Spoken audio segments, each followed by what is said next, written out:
So in the last class, we were trying to talk about your undrained test, that is nothing but unconsolidated undrained test, which is UU test.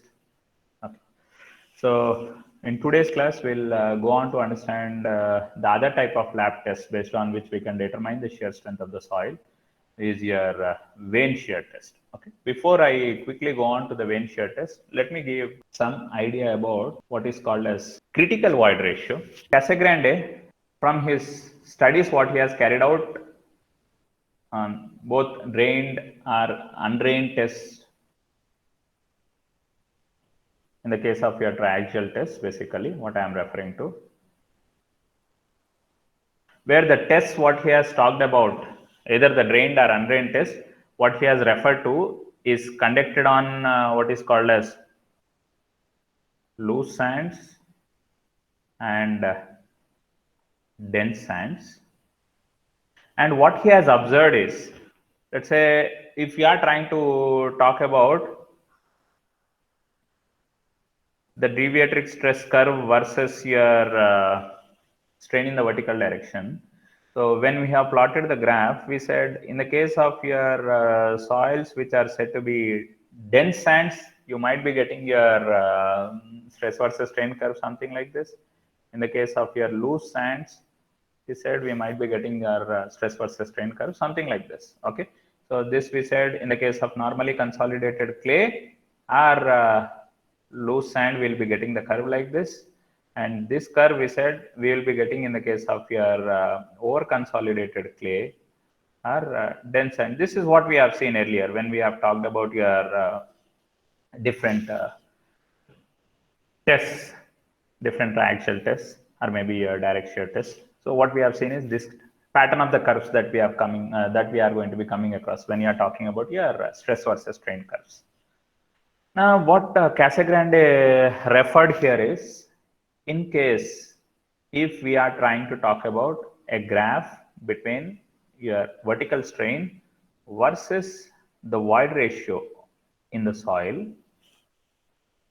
Okay, I repeat, the vertical strain. As the shear deformation is happening in the soil, how the void ratio of the soil sample or how the void ratio in your soil getting changed. As you continuously go on to shear your soil sample, if it is a loose sand, how your void ratio in the soil changes. If it is a dense sand, how the void ratio in the soil changes.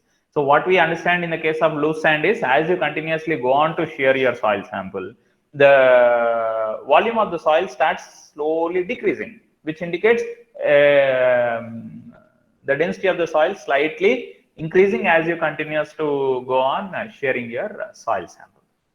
So in such case of loose soil deposits, that's your loose sand, density of the soil is going to be less. It means that your void ratio of the soil sample is going to be high initially in the case of your loose sand. So let me start with, let's say this is the initial void ratio, what I am getting started in the case of your loose sand. In a loosest state, the void ratio might somewhere get started something at 0.85. And in loosest packing of the sand particle arrangement, I am just referring to. The void ratio value, what I have given is 0.85. It doesn't mean it has to be compulsorily 0.85. Theoretically, we say it is 0.91. Okay. So as you continuously go on to shear your soil sample, what you see is that the density of the soil is continuously increasing, which indicates that the void ratio of the soil sample slowly starts decreasing. And if at all, if you are looking at the soil which is said to be dense sand, okay, this I am trying to talk with regard to the case of a loose sand. In case if you are trying to refer to that of your dense sand deposit, then in the case of dense soil, the initial void ratio of the soil itself is going to be the least void ratio. And as you continues to go on to shear your soil sample, what we see is that initially slight compression would happen, but then later on, what you would see is expansion. That is what we call it as increase in volume happening. So once we say there is an increase in volume happening in the soil, automatically what we understand is the void ratio of the soil sample is continuously increasing, and it is not going to continuously increase furthermore, but rather you are going to reach to a state where the void ratio of the soil which you are trying to shear, which is in loose state, or the void ratio of the soil which is that you are sharing, which is existing in dense state. This is your dense sand, and the earlier was your for the loose sand. Now, when your loose sand soil deposit is getting shared, if we understand how the void ratio is getting changed, so what you see is, as the sharing is continuously happening in the case of loose sand, the void ratio of the soil sample is continuously decreasing, and more or less remaining constant. And in the case of dense sand, the void ratio of the soil more or less continuously increasing, and more or less remaining constant. And if you see here, either for your loose sand or for your dense sand, the void ratio at the end of the failure in that soil sample more or less reaches to some critical value, and that critical void ratio is what is that we are representing here. So the void ratio, what your soil sample will attain at the end of the sharing, either in the case of dense sands or either in the case of your loose sands, would more or less come out to, or more or less reach out to be same. Why is it coming out to be same? If you look at your stress versus strain curve, what we represented here is your stress versus strain curve in the case of over consolidated soil, or maybe in the case of normally consolidated soil, in terms of sand, if I say dense sand or loose sand. So at the failure and towards the failure, what we see is that your stress is more or less coming out to be same in both the cases, where you refer to that of your loose sand case, or maybe that you refer to that of your dense sand case. So ultimately, the deviatoric stress, what is remaining in the soil at complete failure, if you are trying to understand. So that's nothing but they are going to be same. That's the reason why the void ratio, what remains in your soil at the failure of the soil sample, which is either a dense sandy soil or whether it is a loose sandy soil at the failure state.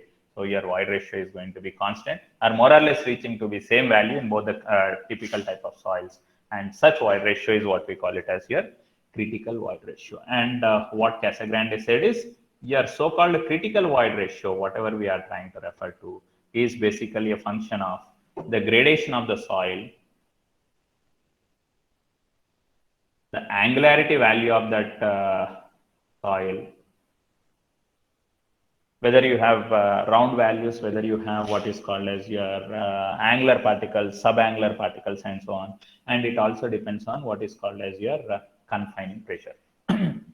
So your so-called E critical value, what you are going to be getting for that same typical type of soil, so would be basically a function of the gradation of that particular different size of sand particles existing in the soil, and angularity, whether the particles are rounded or sub-rounded or angular, how the particles are, depending on that angularity nature of the particles, your E critical value would be depending on, and depending on the amount of confining pressure what you are applying on the soil sample in order to cause the sharing, before causing the sharing on the soil sample, in that soil sample, how much amount of confining pressure you have applied. So all these factors would certainly affect how much could be the E critical value that you are going to be coming across typically for different type of soils. Okay, so next, moving on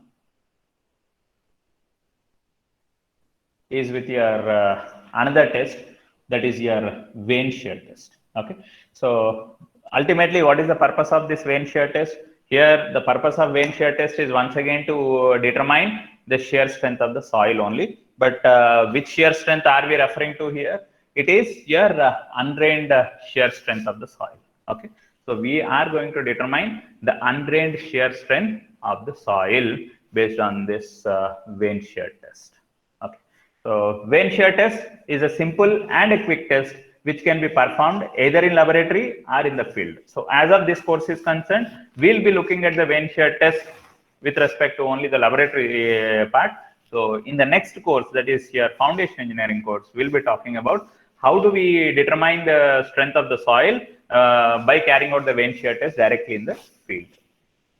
It's relatively a cheaper and quicker method when compared to any other methods that we look in our lab, or maybe that we look in the case of our field. Okay, so laboratory Vane shear test is used for the measurement of shear strength of cohesive soils. Particularly this Vane shear test, when do we go for means, whenever you are not able to determine the shear strength of the soil either by your triaxial test or your direct shear test, in such case we go on to determine the shear strength of the soil by so-called vein shear test. Okay, so particularly whenever your soil is relatively very soft in nature, I repeat, whenever your soil is relatively very soft in nature, so in such kind of soil conditions, it would be difficult for you to conduct what is called as direct shear test or maybe your triaxial test. So in such kind of soil conditions, we go on to determine the shear strength of that particular soil based on what is called as vein shear test. Okay, and particularly that soft soils, what we are referring to is nothing but it is your cohesive soil. So soft clay, okay, soft silty clay. So such kind of soil deposits in which we are going to determine the shear strength based on vein shear test. And it is useful for the soils whose shear strength is relatively very less. So the soils whose shear strength is relatively very less are obviously called as your soft soils, for which triaxial or any other unconfined test cannot be performed. The test gives the undrained strength of the soil. I repeat, the test gives the undrained strength of the soil. And whatever the undrained strength that we are trying to talk about, why do we get the undrained strength? Because in the case of the vein shear test, we are going to cause the shearing in the soil sample relatively at a faster rate. Okay, so as the soil is getting sheared relatively at a faster rate, so more or less the soil condition would be existing in undrained state. And in which kind of soil conditions we go on for this vein shear test? We said in the case of your soft soils. Example, your soils existing along your coastal regions, that is your marine soils, typically in such kind of soils, the nature of the soil is very soft. Okay, so in such typical type of soils, we go on to conduct your vein shear test for determining the strength of the soil. And that strength parameters, what we are going to be determining is in the undrained state of the soil, because as the test is conducted relatively at a faster rate when compared to that time what you take in the case of your triaxial test or unconfined compression test. Okay, when compared to that, here the time required for causing the shearing in your soil is relatively less. So as the soil is soft, so time required for causing the shearing in the soil is relatively less. So more or less we see what is called as an undrained state existing in the soil while the shearing is caused in the soil. So that's why we say it's the undrained strength of the soil is what we are going to be determining in this particular test. And to be more specific, we are going to determine the undrained strength of the soil in an what is called as undisturbed soil and remolded condition of the soil. Okay, so in the undisturbed condition of the soil, I am going to determine the undrained shear strength of the soil. And also after causing the shearing, if I am not disturbing that soil for some time, what happens is that soil is going to regain some part of its strength what it has lost because of that shearing.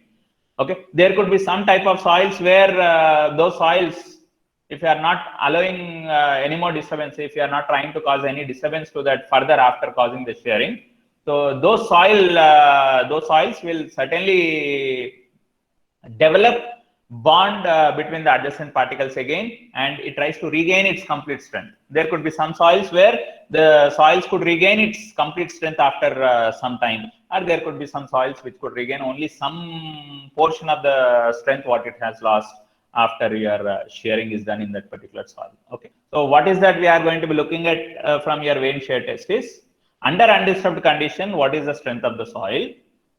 Under remolded condition means you have sheared the soil sample, you have not caused any further disturbance in that soil after shearing it. Okay, so soil, because of some property which is called as thixotropic property. What does that word thixotropic property means? The strength of the soil will increase with increase in time.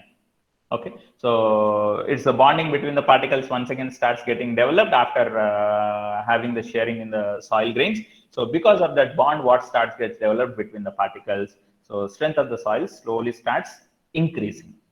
Okay, so that property of the soil where the strength of the soil slowly starts increasing with increase in time is what is called as thixotropic property of the soil. Okay, so because of that thixotropic property, even after causing the shearing in the soil sample in remolded state in the sense you are trying to disturb the soil completely and you are trying to create a complete new soil skeleton structure because of the disturbance what you have continuously caused in the soil. And under that particular condition of the soil, what is going to be the strength of the soil is what we'll try to once again determine, and that strength is what we call it as remolded strength or disturbed strength.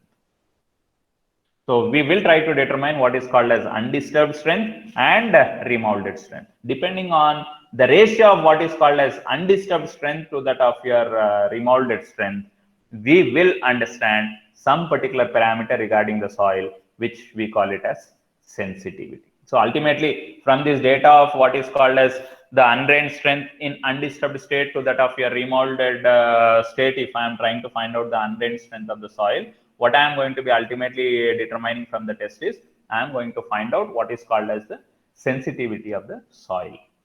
We'll try to see how do we define that word sensitivity and so on.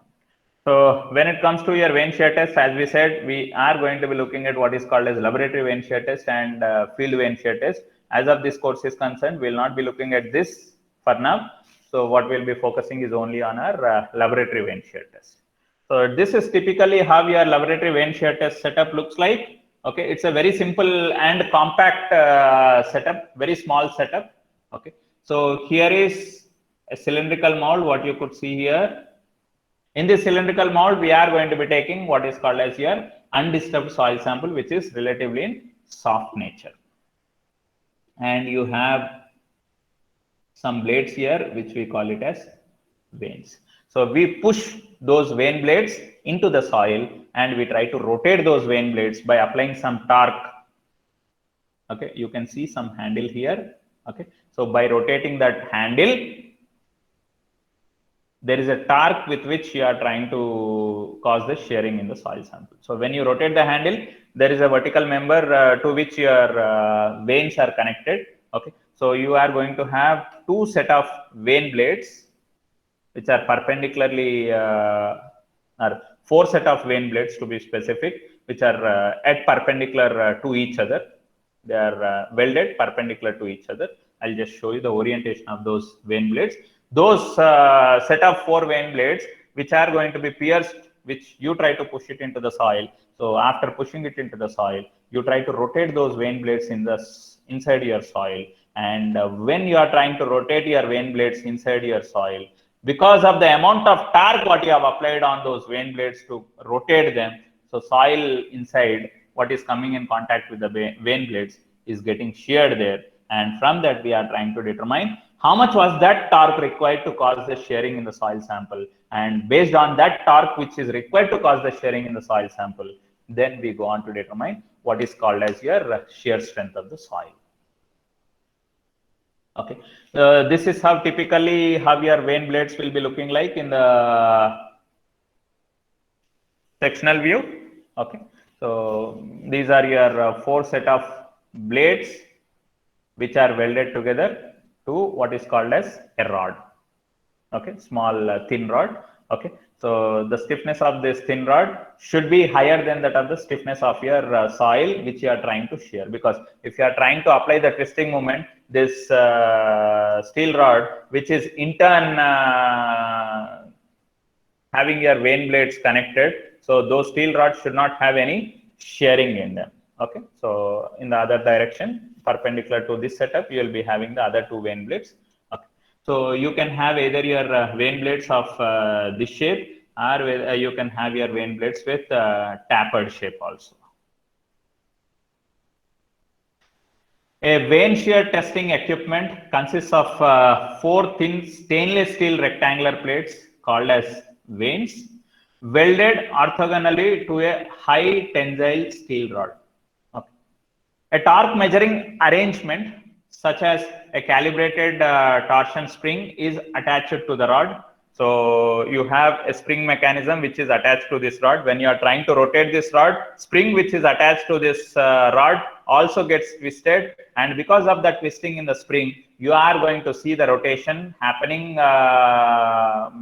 to a circular disc which is connected to the spring. And depending on the amount of rotation what you see in that circular disc, we are going to measure how much is the angle of rotation, and depending on the angle of rotation, we convert that angle of rotation into what is called as torque, and from that torque we calculate what is called as your undrained shear strength parameters of the soil. Once the undrained shear strength parameters of the soil are known, we can simply say what is the shear strength of the soil in undrained state. So what does this typical vein shear test setup contain means?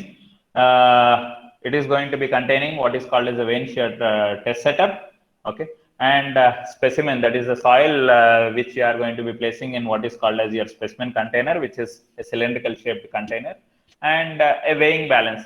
Typically the weighing balance what you will be using is to measure the quantity of the soil which is placed inside that particular cylindrical mold if you require. Yeah, I'm just mentioning the rough procedure what we are going to be following in the laboratory for determining the shear strength of the soil. Okay, so what we do is we take at least 2 or 3 soil sample specimens of dimension 37.5 mm in diameter and 75 mm in length, approximately having an L/D ratio of 2, or sometimes some devices of vein shear test setup you might be having your L/D ratio which is equal to even 3. Okay, so what you are going to be doing is you are going to be taking that hollow cylindrical tube which is closed on one side. I repeat, which is closed on one side. So in that hollow cylindrical mold, you are going to be placing your undisturbed condition of the soil, which is said to be relatively the soft clay soil deposit. So that soft soil is what is placed inside your cylindrical mold, and that cylindrical mold you are going to be placing on the platform of your vein shear test setup. Once that cylindrical mold is placed on the platform, if I consider this to be my platform on which my cylindrical mold is placed, so once the cylindrical mold is placed, you can lower the position of your vein shear blades so that those vein shear blades penetrate into your soil, and at least you should ensure that your vein shear blades are pushed into your soil minimum by 10 mm. It means that your connecting rod, whatever is connecting your vein shear blades, should also penetrate at least by 10 mm, so that you can ensure that all your vein blades are perfectly driven inside your soil. If partially you are trying to drive your vein shear blades into the soil, then full mobilization of the strength would not get developed there. So you have to push your vein shear blades completely into your soil before you start causing the shearing in your soil. Once your vein shear blades are completely pushed into the soil, by ensuring that at least the connecting rod, what is connecting your vein shear blades, is also driven into the soil by 10 mm approximately, then you are required to rotate those veins. Those veins are nothing but the blades are required to be rotated to cause the shearing in the soil sample. Now, how do I rotate those veins? As I have told you, like in your vein shear test setup, you have a rotating handle with the help of which you are going to be rotating your veins. So in the process, when the veins are getting rotated, you are going to see that the soil gets sheared there. You are going to see the shearing taking place in your soil. So ultimately from the test, what are we trying to determine? We are trying to understand how much is that angle of rotation or how much is that angle of twist that you have introduced there to cause the shearing in the soil sample. So depending on that angle of twist, we go on to calculate how much was that required torque, which is essential for causing the shearing in the soil sample. And whenever we talk about this vein shear test, certain important information that we need to be knowing regarding the veins which we are using in the test is, what is the width of the vein blade, that's the diameter of your vein blade, what is the height of the vein blade. So you have to know that. If you know the width and height of the vein blades, then accordingly we'll be able to understand how much was that resistance getting developed against the failure of your soil while you are trying to cause the rotation in your vein blades. Okay, this is how typically the arrangement of your vein shear blades look like. And let's say I am trying to rotate these vein shear blades in what is called as your clockwise direction. So when your vein shear blades are getting rotated in the clockwise direction, the soil which is coming in contact with this portion of the vein shear blades will resist some, will offer some resistance, and the soil which is coming in contact here with this blade will offer some resistance. Soil which is coming in contact in this region will offer some resistance. Soil which is coming in this region will offer some resistance here, because you are trying to rotate your soil in the clockwise direction.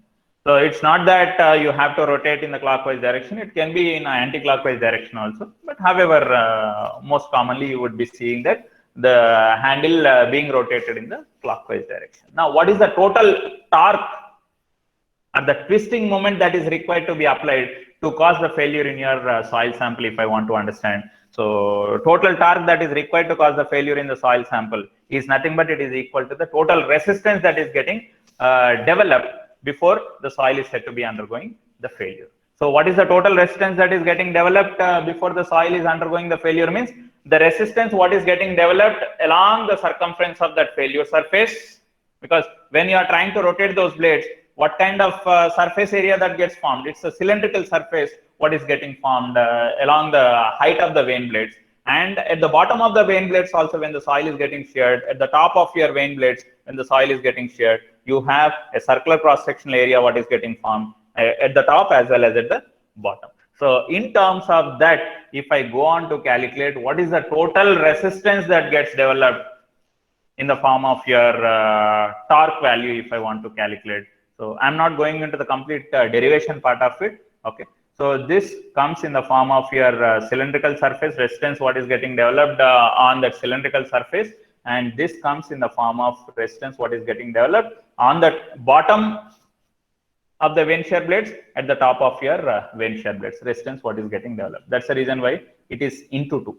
Top as well as at the bottom, same cross-sectional area, what is getting developed. So from this, if we go on to write down what is going to be my expression for determining your undrained cohesion value of the soil, because once we say it is the undrained shear strength, whatever we are going to be determining from this particular test, how do we get the undrained shear strength of the soil? If you go on to see either your UU test or your unconfined compression test, what did we say? We are going to have some more circle like this, and in the case of your undrained condition, the failure envelope is purely horizontal, and we say this is your undrained cohesion value of the soil, and whereas your phi-u value is nothing but equal to 0. Even in the case of your vane shear test also, what is that we are saying? We are saying that the soil is in undrained state, so obviously the phi-u value of that soil is going to be 0. What you are going to be determining is only the Cu value, and once you know the Cu value of the soil, then how to say what is the shear strength of the soil? Shear strength of the soil is nothing but Cu plus sigma into tan phi-u. As this phi-u is 0, so let us not worry about this term. So what I have is only the shear strength of the soil at failure is nothing but it is equal to the undrained cohesion value of that particular soil. Okay, so our ultimate objective from this vane shear test is to determine your undrained cohesion value of the soil. Once you know the undrained cohesion value of the soil, then you can go on to calculate what is the shear strength of your soil in undisturbed state, as well as your shear strength of the soil in what is called as your remolded state. So from this particular expression, whatever we have here, Cu is equal to T by pi into d square h by 2 plus d cube by 6. And I don't say this is the standard expression, always I have to be making use of this expression. Whatever we are representing here is for considered shear strength what is getting developed from the center of your vane blade, from the center of the vane blade to the edge of the vane blade to be continuously linearly increasing. So at the center, we are assuming that shear stress what is getting developed or mobilized is 0, and towards the end it is maximum. It's a linear variation, but it need not be always. Sometimes we might have a parabolic variation of the shear stress what is getting mobilized there, or sometimes someone will consider it to be a constant variation, which is same throughout from the center of your from the center of the vane blade setup to that of the edge of the vane blade. So we consider it to be the shear stresses getting mobilized to be continuously constant. Okay. So depending on that, this particular expression gets changed. I'll just show you the generalized expression from which we will understand depending on how shear stresses are getting mobilized both at the bottom of the vane blade and at the top of the vane blade, how that particular expression for Cu gets modified. Okay, this is the cylindrical surface when the shearing is happening, how the cylindrical surface gets developed. On that cylindrical surface, the resistance is getting mobilized. And at the top of your cylindrical surface, and at the bottom of the cylindrical surface region, what is getting formed? So resistance is also getting developed by the soil on your blades, which you are trying to cause the shearing in the soil. Yeah, this is what I was trying to refer to. So in case if your this was your center of your intersection of your 4 vane shear blades, whatever we are trying to look at. So at the intersection point, from the intersection point to the end of your vane shear blade, if we consider that your shear stresses getting mobilized are linearly increasing, then I'll be getting the pattern of I'll be getting the Cu value as this expression. In case if I consider it to be a parabolic variation, then the expression for Cu comes out to be something this. Okay, let us not blindly go by some expression. So let us understand that my expression, what I am going to be using for determining Cu, I'll remember the standard expression, that standard expression for determining the Cu from the vane shear test. Okay, Cu is given as T. T here indicates torque. How much torque was required to be applied on the soil sample? So how do I determine this torque? Torque I am going to be calculating based on the angle of rotation. How much was the angle of rotation that I have measured on the circular disc, which earlier I was trying to talk about. So from that angle of rotation, I'll try to calculate what is the amount of torque that was required to be applied on the soil sample to cause the shearing in it. So once the torque is known, if I know here what does D and H indicate? D here indicates the diameter of the vane shear blades. H indicates the height of the vane shear blade. So once the diameter of the vane shear blade is known, height of the vane shear blade is known, and the torque required for causing the shearing in the soil sample is known, then I can go on to substitute into this expression to get what is called as your Cu. Here Cu refers to your undrained cohesion. Once your undrained cohesion parameter is known, then automatically my shear strength of the soil at failure of the soil sample is nothing but it is simply equal to your undrained cohesion. But if you look at here in this expression, there is a term called as beta. Okay, so what does this beta parameter represent? The so-called beta parameter, what we are referring here, refers to that of your shape, how your shear stress is getting mobilized, how your shear force is getting mobilized while the failure is happening. Okay, so whether the shear resistance, what is getting mobilized from the center of the vane blade till the edge of the vane blade is constant, or linearly increasing, or parabolically increasing, depending on that pattern. So your beta value is going to be depending on. Okay, so from the center of your vane shear blade intersection to the edge of the vane shear blade, if it is linearly increasing, this beta parameter is 1/2. In case from the center to the edge, if it is a constant variation, constant in the sense, if it is a constant value, if your pressure, your shear stress, what is getting mobilized, if it is a same value throughout, then that beta value to be used is 2/3. And if it is a parabolic variation, then the beta value to be used is 3/5. So accordingly, depending on what is the kind of assumption that you are making for knowing how your shear resistance is getting mobilized, so depending on that, the corresponding beta value is to be used. So most of the times, people in general consider a linear increase in your shear stress, what is getting mobilized from the center of the vane shear blade to the edge of your vane shear blade. Okay, so where the beta is considered as 1/2.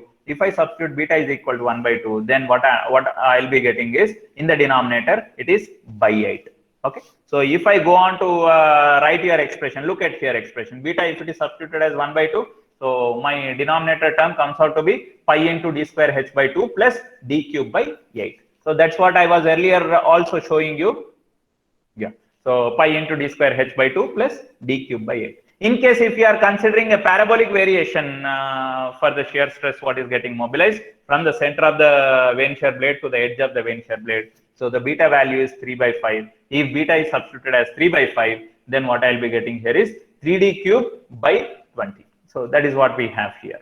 Okay, so please do not worry about how the expressions are getting changed. What you need to remember is this standard expression for determining the undrained shear strength value of your soil from the vane shear test. But you should know if beta, what I am required to be substituting is for considered shear stress variation, shear force, what is getting mobilized with a linear variation or parabolic variation. So depending on that, your beta value has to be considered.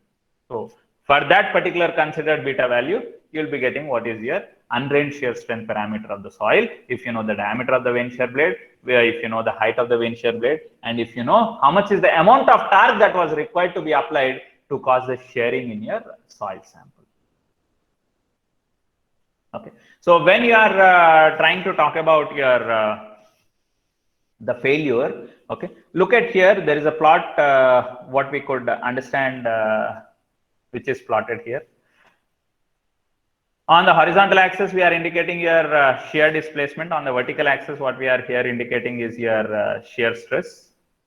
Now, what we understand is, as you continuously go on to cause the shearing in the soil sample, shear displacement is nothing but the amount of rotation in terms of the rotation I am trying to define here, which in turn will be converted into your shear displacement.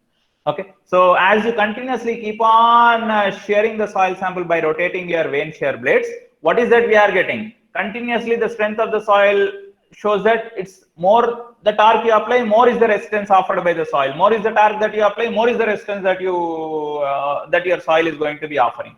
And at some point of torque what you have applied, which indicates that your strength of the soil is continuously getting decreased. Continuously getting decreased means your soil has reached to what is called as its maximum resisting capacity against that shearing. And beyond that, if you are further continuously rotating, what is going to happen is you could see that the shear strength of the soil continuously decreasing, and more or less remaining constant. Okay, this is the pattern what you see. And once you see that it is continuously, you are further continuously causing the shearing, and soil attains to what is called as a remolded state. I repeat, soil attains to what is called as a remolded state. What is that remolded state means? You continuously cause the shearing in the soil where the soil skeleton structure is completely getting remolded or reoriented to some other new soil skeleton structure. And because of that remolded state or remolded condition of the soil, still soil will have some strength in it. We are not saying that the soil strength is becoming zero. When your soil is undergoing the failure, it doesn't mean that the strength of the soil is becoming zero. Still, though the soil is said to be undergoing the failure, soil still will have some capability of load carrying capacity. Okay, so that is what we call it as under remolded state. What is the strength of the soil is what we'll try to determine. Okay, so this I can call it as your tau ultimate, or we can also even write it as tau remolded. Under the remolded condition of the soil, what is the shear strength of the soil? So how do I know that? So we'll try to once again determine what is the Cu value under remolded condition of the soil.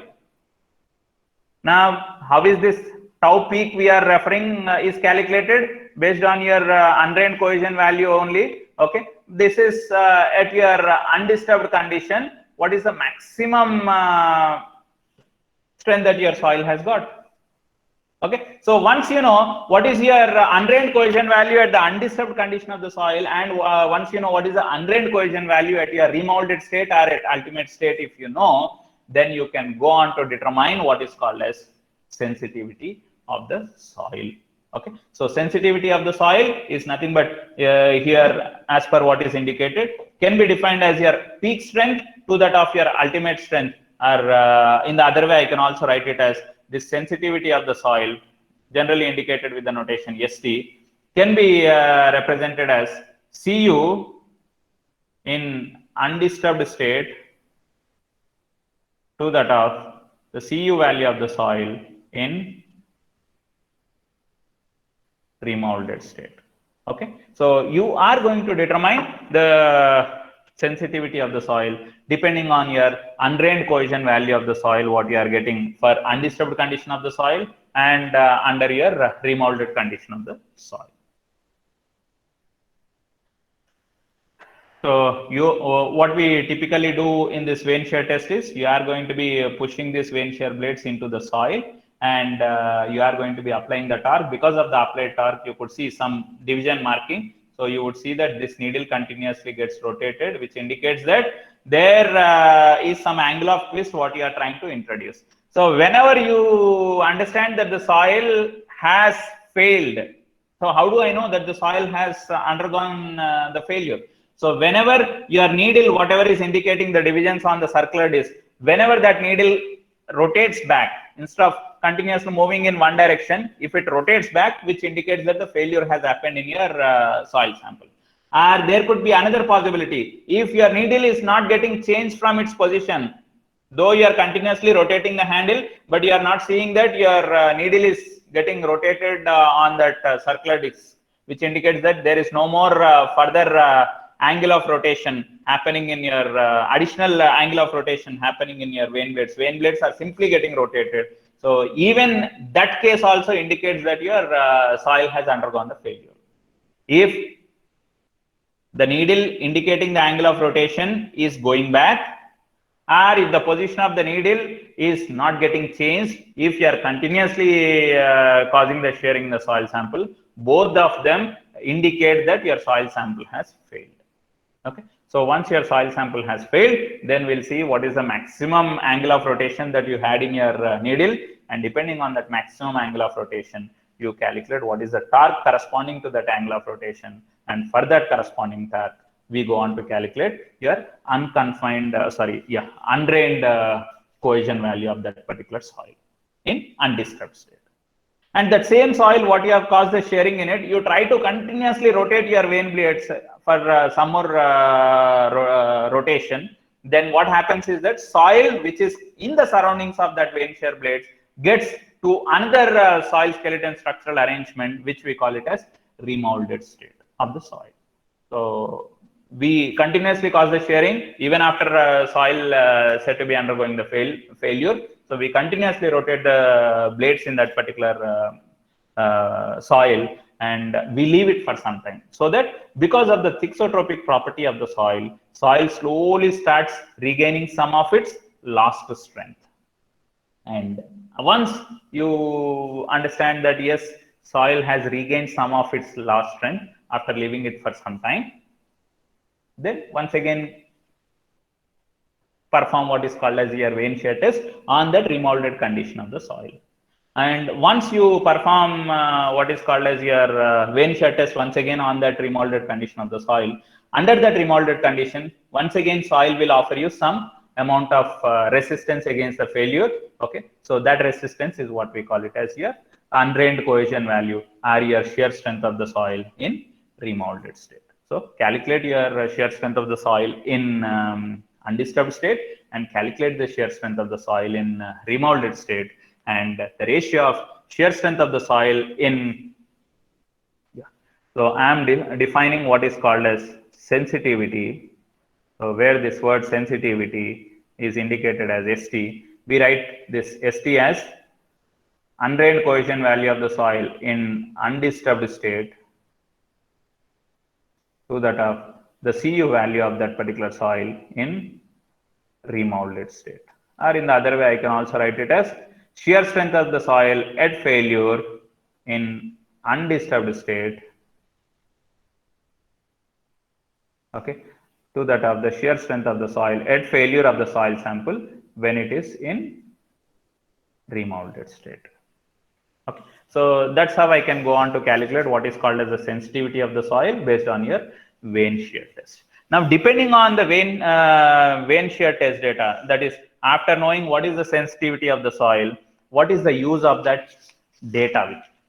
Okay, if I know what is the sensitivity of the soil, what is that understanding that we are going to get from that particular data?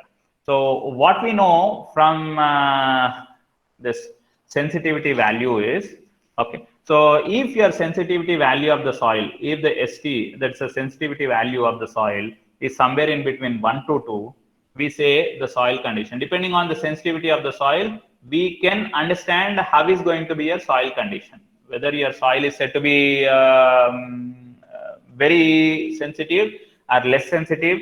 So depending on the sensitivity nature of the soil, we can understand that whether the soil is going to create more problem or less problem for you in the field in future point of time.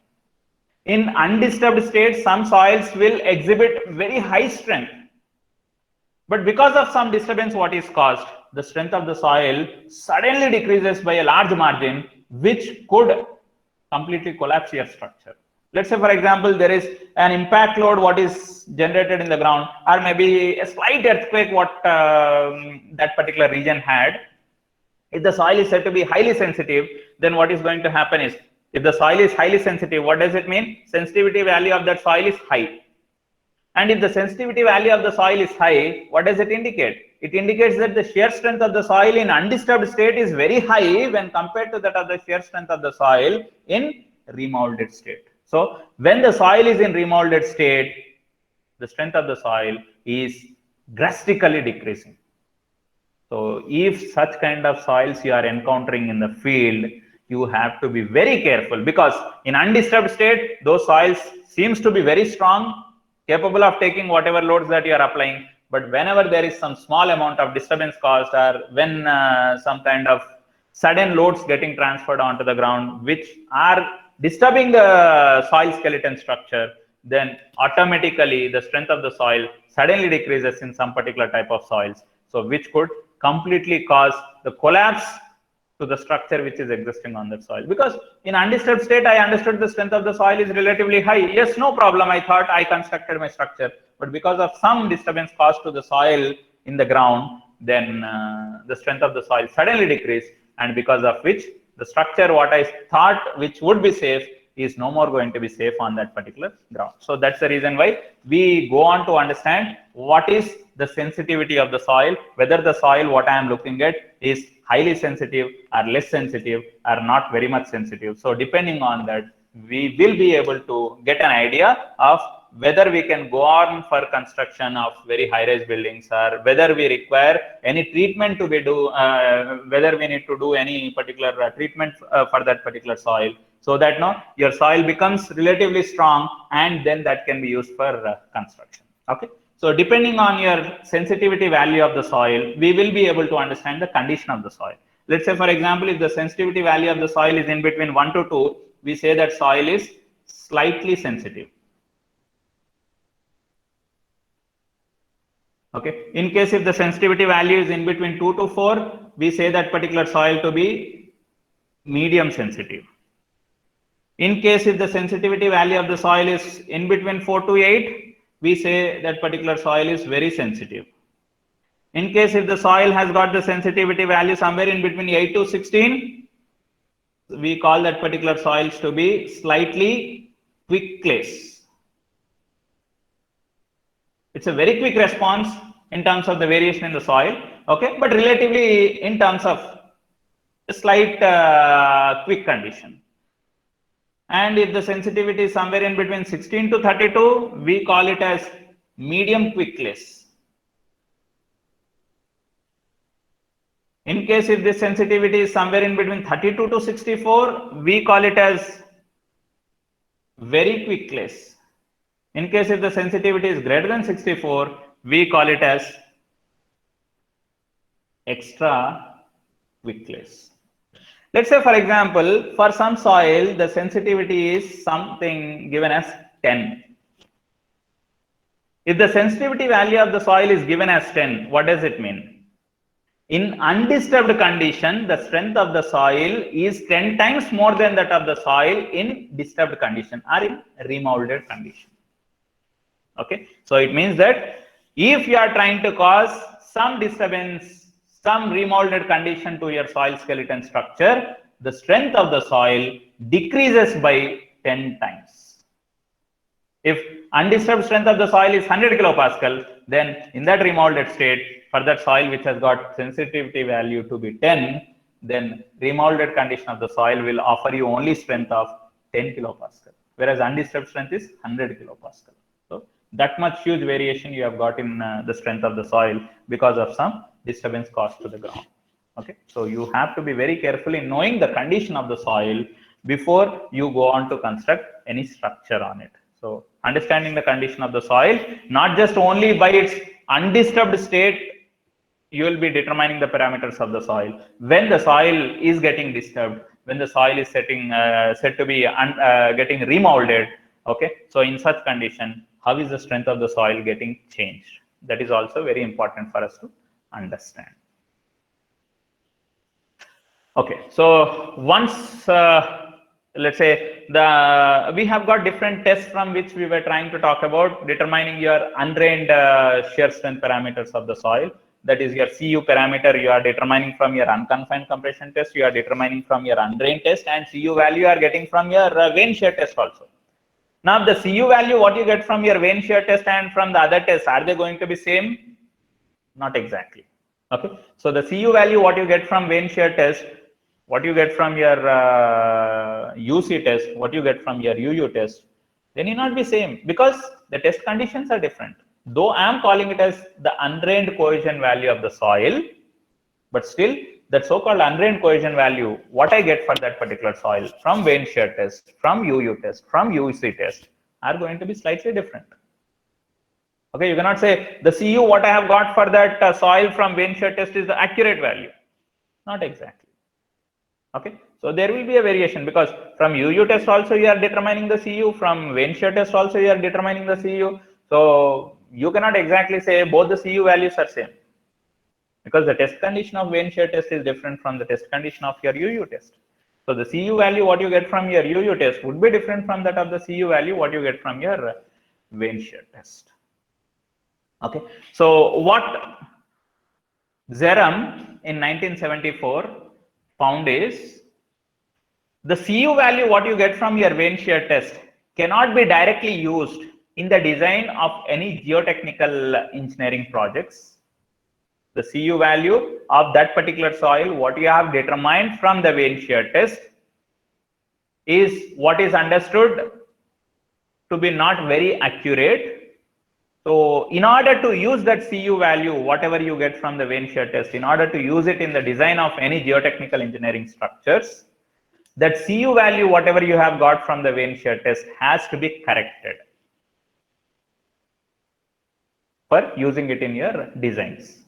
Okay, so we correct that CU value, whatever we get from the vane shear test, by what is called as a correction factor, which is called as lambda, where lambda we are calling it as correction factor, where that correction factor is given by Zeram as 1.7 minus 0.54 into log plasticity index. PI refers to plasticity index. So for that particular soil, if I know what is the plasticity index value, then I can go on to substitute the plasticity index value into this expression to get what is that correction factor. Once I know the correction factor, then that correction factor can be substituted here to get what can be the CU value that can be used in the designing of any geotechnical projects.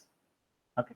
So with regard to the CU value of that particular soil which is existing in the field, if that CU value, if I want to use it for design, so that CU value has to be calculated by adopting a correction factor to that of the CU what you have got from your vane shear test. So whatever CU value that you are getting from the vane shear test cannot be directly used. That is what is to be understood here. So if I want to make use of that CU value in the design of any of the geotechnical engineering projects, so I have to correct for that CU value, and by correcting that CU value, I can use that in design of your different structures. And we have got different other empirical relations also based on which we can try to determine your CU value for soil. Okay, so undrained cohesion value. It need not be that always it is not possible for you to carry out your lab tests or sometimes your field tests. Okay. So we might be required to depend on some of the empirical relations by which you would be determining some parameters, shear strength parameters. So from those shear strength parameters, what you are getting from the empirical relations, you can go on to determine your shear strength of the soil. So one such of empirical relation is what is given here, based on which I can try to determine your undrained cohesion value of the soil. And apart from this, there is another empirical relation, what is given by Skempton. Okay, so where that relation is Cu by sigma dash, which is equal to 0.11 plus 0.0037 into plasticity index. Okay, so if I know the plasticity index value of that soil, this is given by Skempton.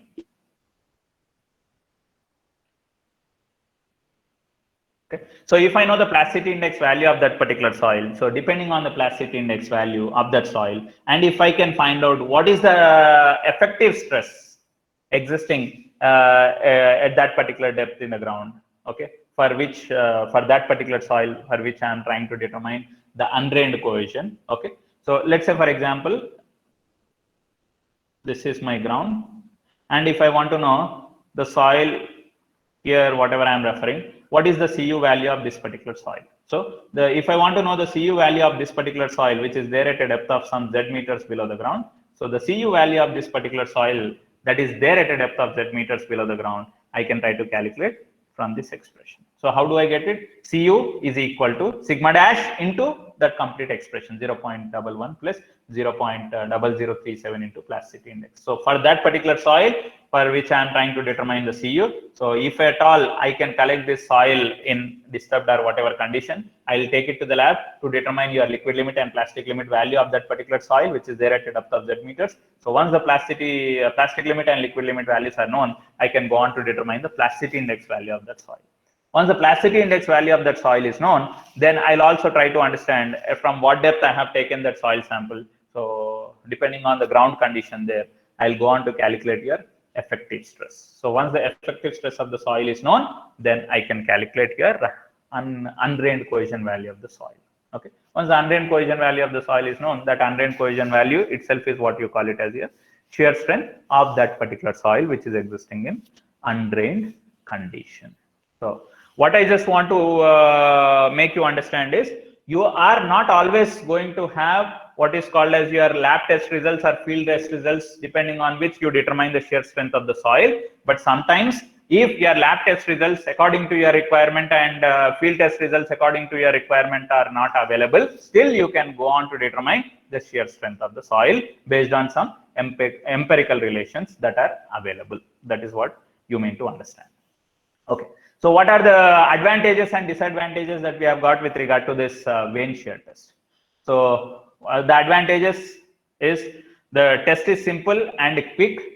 It is ideally suitable for determination of in situ undrained shear strength of non-fissured, in the sense the soils which do not have cracks existing, and fully saturated clay. So this vane shear test is more suitable in terms of determining the shear strength of the soil directly in the field. In the lab, we are just trying to talk about the replica of the test setup originally what we'll have in the field. The test can be conveniently used to determine the sensitivity of the soil. So how much sensitive is that particular soil? If I want to understand, this test can be very much conveniently used. What are the different demerits that we have got, disadvantages that we have got? The test cannot be conducted on the fissured clay which has already got some crack or the failure existing, or the clay containing silt or sand laminations. If you have the soil containing more of sand particles or gravel particles, so when you are trying to rotate your vane blades, there is a possibility that your vane blades gets damaged, and once the vane blades gets damaged, then obviously the resistance offered by the soil which is trying to get sheared will not give you the proper resistance there, because the vane blades got damaged there. The test does not give the accurate results when the failure envelope is not horizontal, because we are assuming that the soil is in undrained state and subsequently the failure envelope is considered to be horizontal. But in case if the failure envelope is not horizontal, so your test results will not give you exactly the shear strength of the soil. Why do we say it do not exactly give you the shear strength of the soil? Because we have not seen any expression for determining your phi value. What we have been understanding is, we are assuming ideally that the soil is in undrained state, so your failure envelope is going to be horizontal. When your failure envelope is horizontal, the angle of the failure envelope is 0. The phi value is 0. What you will have is only Cu. But in case if the failure envelope is not horizontal for that particular soil, then your vane shear test result, only depending on Cu, determining the shear strength of the soil, is not correct. Okay. So these are some of the advantages or disadvantages that we have got for your soil. And let me also try to talk about another, which already I have introduced. That is nothing but thixotropic property. Okay, let me just give you an idea about what does this word thixotropy means. Okay, so thixotropy is nothing but gain in strength. Okay, I can define it as gain in strength of the soil with time. So with the time, what you would see is that the strength of the soil is getting increased, though failure has developed in that particular soil, but when you are not further causing any disturbance to that soil, so because of what is called as the thixotrophic nature of that particular soil, where the strength of the soil slowly starts regaining with increase in time because of the particle to particle bond which is getting developed. Okay, so in that remolded state, so that increase in strength or gain in strength, whatever is lost earlier because of the shearing, so that gain in strength of the soil with time is what is called as thixotrophic property. So sometimes we could see that the gain in strength to be fully developed or fully recoverable strength, or sometimes only partial recoverable strength. What does that fully recoverable strength means? Let's say, for example, I'm just trying to plot a graph between Cu value and the time. So as you continues to cause shearing in the soil sample, you are getting the maximum undrained, maximum resistance offered by the soil, at which you are getting the undrained shear strength by knowing your Cu value of the soil. Then what you are trying to do, you are not trying to cause any more further disturbance to the soil. Okay, so what has happened? The strength of the soil has increased. Okay, so once the strength of the soil has increased, if I try to cause the test again, then I'll be getting your undrained cohesion value of the soil. I'm leaving it further. And if you can see here, the undrained cohesion value previously and in the next subsequent cases, you are getting it to be same. It means that full strength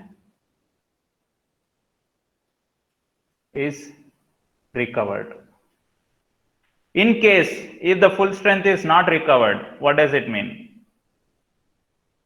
Earlier I have some maximum undrained cohesion. Later what I found is only with increase in time, the strength of the soil has only there is a regain in strength of the soil, but not to its full original capacity. Okay, so that case is what is called as your partial